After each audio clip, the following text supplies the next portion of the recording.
Brazil, known for its natural beauty and diverse cultural heritage, has a dark history of indigenous genocide. The indigenous population, living in harmony with the land for centuries, suffered greatly at the hands of European colonizers and later Brazilian settlers. The primary motive behind the massacre of indigenous people was land. As settlers arrived in Brazil, they sought to claim vast territories for agricultural activities and resource extraction. The indigenous communities who had inhabited these lands for generations became obstacles to their expansion. Violent conflicts erupted, leading to the systematic extermination of indigenous people. They were forcibly removed from their ancestral lands, faced enslavement, and were subjected to brutality and diseases brought by the colonizers. Many tribes were completely wiped out, their languages, customs. The Brazilian government played a crucial role in this genocide by enacting policies that favored settlers and land grabbers. The process of land demarcation and protection of indigenous territories was slow and ineffective,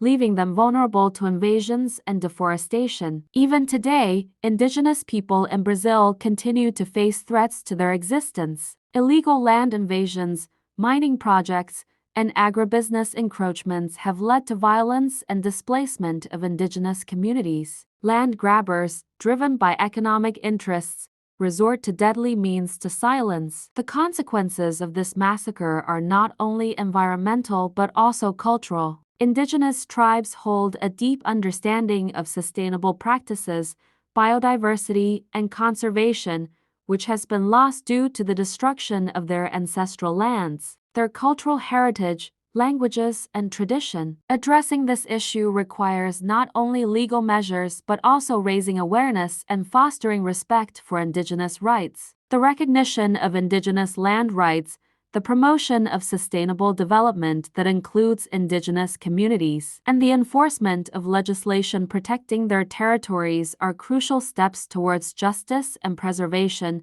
Brazil, as a nation, must confront its troubled past and work towards reconciliation and restoration. The indigenous people are custodians of valuable knowledge and guardians of the land. By acknowledging their rights and working together, Brazilians can build a more inclusive and sustainable future for all.